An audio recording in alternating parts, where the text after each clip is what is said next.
You're throwing everything away. My sister Victoria screeched, pacing our parents' living room like a caged animal. The business, your future, everything Dad built. I sat calmly on the leather couch, watching her performance with detached amusement. My parents, Robert and Sophia Lee, stood by the fireplace, their faces masks of disappointment and anger. A backpacking trip through Asia? My father's voice was quiet but sharp. This is how you repay everything we've given you. My name is Olivia Lee, and at 28, I was about to teach my family the difference between perception and reality. The tech division needs you, Victoria continued. You can't just abandon it for some hippie adventure. I almost laughed at that. The tech division she referred to was my creation, a digital transformation arm I'd built within our family's traditional import-export business. In 3 years, I'd turned it from a simple department into the company's most profitable sector. But Victoria, ever the perfect eldest daughter, saw it as just another piece of our father's empire, an empire she was determined to inherit. I've already submitted my resignation, I said quietly. The team knows what to do. Everything's documented. Documented. My mother's voice cracked. Olivia, this isn't about documentation. This is about responsibility, about family. I study her face, the carefully maintained facade of a traditional Chinese mother always putting family first. If she only knew. My flight leaves tomorrow, I said, standing up. I've already packed up my apartment. If you walk out that door, my father said, his voice glacial, don't expect any support from us. No trust fund, no shares in the company. Nothing. Victoria's eyes gleamed with triumph. She'd been pushing for this, I knew. Ever since I'd announced my travel plans 2 weeks ago, she'd been working our parents, painting me as irresponsible, ungrateful, rebellious. What none of them knew was that this was exactly what I'd been counting on. I understand, I replied, picking up my bag. I'll see myself out. As I walked to my car, I could hear Victoria following me. You're making a huge mistake, she called out. You'll come crawling back when your money runs out.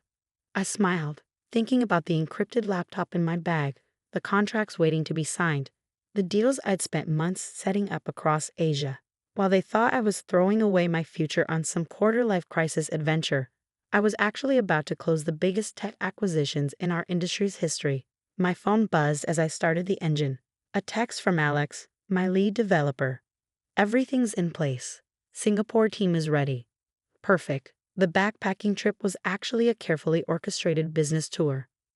Over the past year, I'd identified 6 promising tech startups across Asia, each with revolutionary potential but struggling with capital and market access.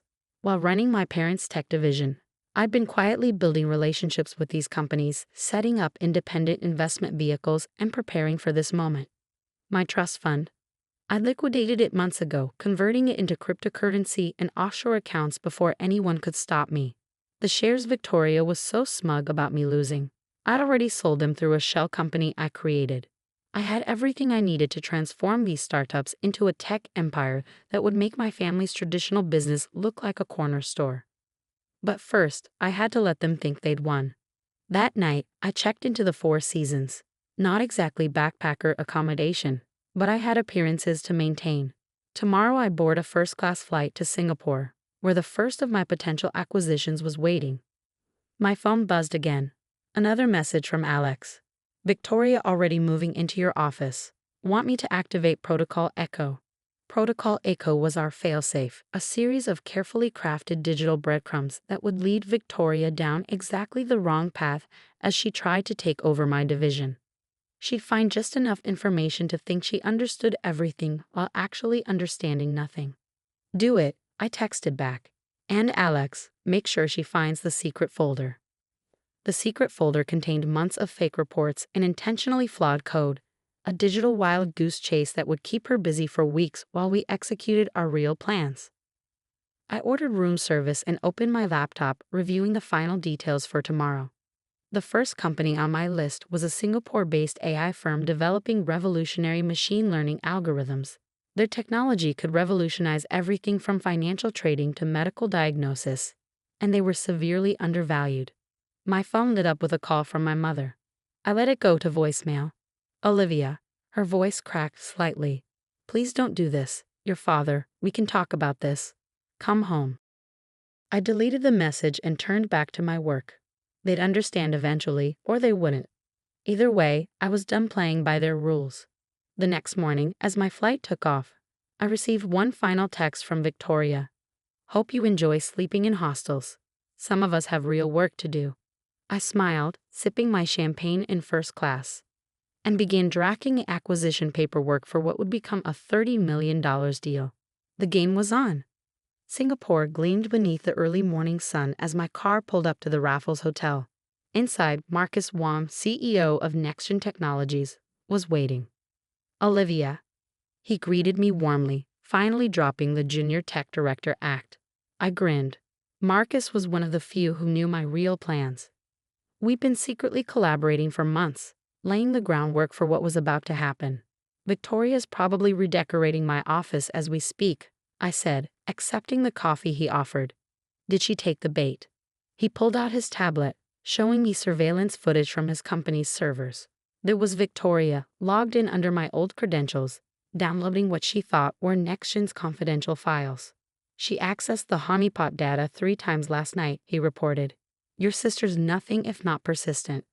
The confidential files were actually carefully crafted decoys, just enough real data mixed with subtle misinformation to send any potential competitors down the wrong path.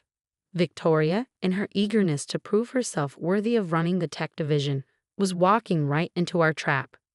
Perfect, I said, pulling out my laptop. Shall we begin?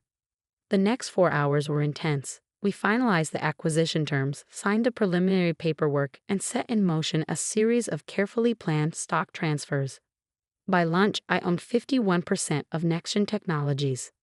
My phone buzzed. A message from my father. Victoria says you're trying to access company servers from overseas. Stop this nonsense and come home. I showed Marcus the message. He chuckled. If they only knew you haven't accessed their servers in months. Everything they're seeing is automated responses we set up. Victoria's probably convinced she's tracking my desperate attempts to save my travel money, I agreed. Speaking of which, I opened my encrypted banking app. The first wire transfer was complete, $10 million to NextGen's corporate account. The acquisition was official. Marcus raised his water glass. To the new CEO of NextGen Technologies. And to Phase 1 of Operation Phoenix, I added. Over the next week, I moved through Singapore like a shadow, meeting with tech leaders and investors who'd been waiting for this moment. Everyone knew the Lee family name, but few had realized that the irresponsible younger daughter had been quietly building her own network. My phone kept buzzing with messages from home. Victoria, your access codes aren't working anymore. Guess you should have thought about that before abandoning ship. Mom, the board is very disappointed in you. Please stop this foolishness. Dad, whatever you think you're doing, it won't work. Come home before you embarrass us further. Each message confirmed that my plan was working. They were so convinced by their own narrative, the rebellious daughter on a misguided adventure, that they couldn't see what was really happening. Then came the message I'd been waiting for. Alex, Victoria found the prototype files. She's calling an emergency board meeting. The prototype files contained plans for an AI-driven trading platform, something that looked revolutionary on the surface, but was actually designed to fail in specific, predictable ways. Victoria, eager to prove she could handle the tech division, would undoubtedly push to fast-track its development. How long until she realizes it's a dead end?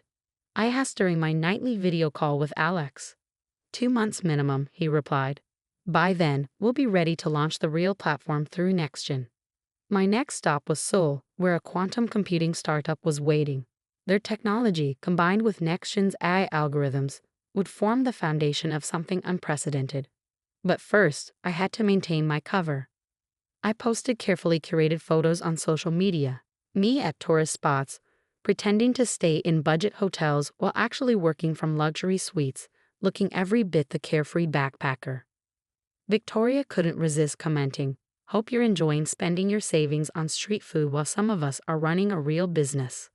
I was in fact enjoying a Michelin-starred dinner with the quantum computing team when I saw her comment. The irony wasn't lost on my dinner companions. Your sister still doesn't suspect. Dr. Park, the quantum team's lead scientist, asked. Victoria sees what she expects to see, I replied, signing another acquisition contract. They all do. By the end of the second week, I owned 2 cutting-edge tech companies and was in negotiations for a third. My initial $30 million investment was already showing returns. But the real test was yet to come, because back home, Victoria was about to discover exactly what happens when you build a platform using compromised code. And I would be ready. 3 months into my backpacking trip, I was sitting in a penthouse office in Hong Kong when the message I'd been waiting for arrived. Emergency, Alex texted. Victoria's prototype just crashed during the investor demo. Total system failure. Your father's livid. I sipped my coffee, watching the sunrise over Victoria Harbor, right on schedule. Within minutes, my phone exploded with messages. Victoria, what did you do to these files? Nothing works. Mom, your sister is devastated. How could you sabotage her like this? Dad, the board is meeting in an hour. You've destroyed our reputation. I forwarded the messages to my legal team. Everything needed to be documented for what came next. Should I tell them about the backup system? Alex asked during our secure video call. Not yet, I replied. Let's see how deep they dig themselves. The backup system was actually NextGen's new trading platform, the real version of what Victoria had tried to build from my decoy files. While she'd been struggling with corrupted code and false starts, we'd been quietly perfecting the technology.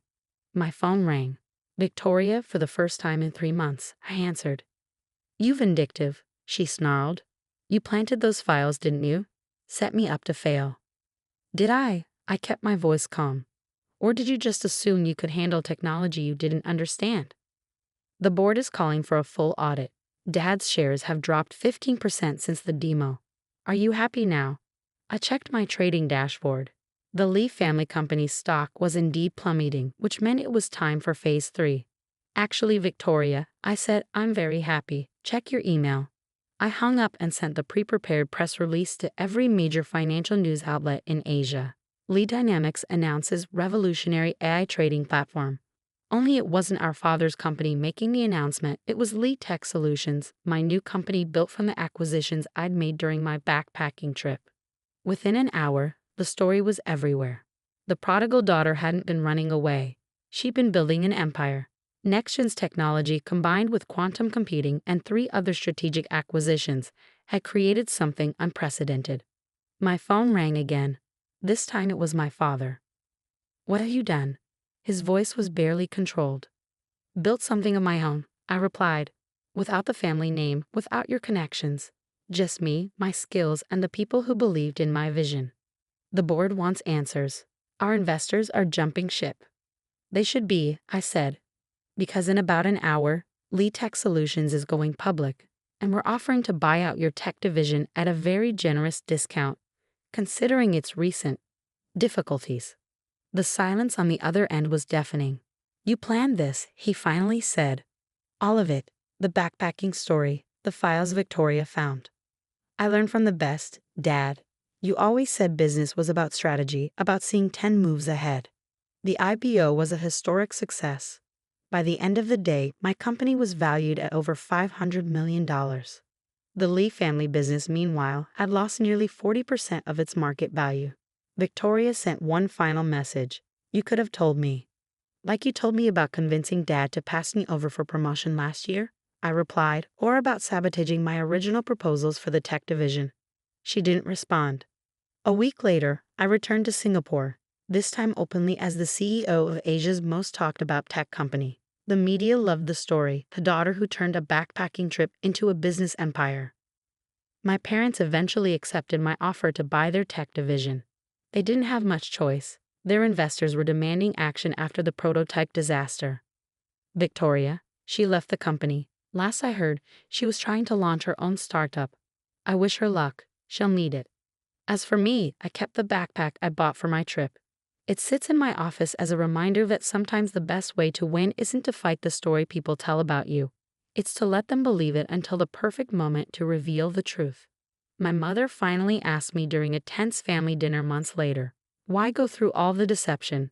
Why not just tell us your plans? I looked at her, then at my father, then at Victoria's empty chair. Because you never would have believed me capable of this if I had, I said.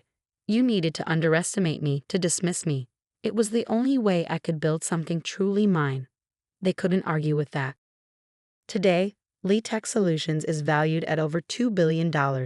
We're revolutionizing everything from financial trading to medical diagnostics. The family business is now a small subsidiary of my company, a fact that still makes Victoria furious. Sometimes, when I'm working late in my office, I look at that backpack and smile. The best journeys, I've learned, aren't always the ones you tell people you're taking. And sometimes the greatest victory isn't in proving people wrong. It's in letting them believe they're right until it's too late for them to do anything about it. As for the $30 million I initially invested, best money I ever spent, not just for the return on investment, but for the look on their faces when they realized that their irresponsible daughter had outmaneuvered them all. The best revenge, after all, isn't just success. It's success they never saw coming. Final note: the Lee family still holds weekly dinners, quiet affairs now filled with careful conversation and calculated politeness. Victoria occasionally attends, but she leaves early, unable to bear the sight of my success. My parents are more accepting, having finally realized that their attempt to control my future only pushed me to create something greater than they'd imagined. And me? I keep that backpack visible in my office as a reminder. Sometimes you have to let people think you're lost to find exactly where you're meant to be.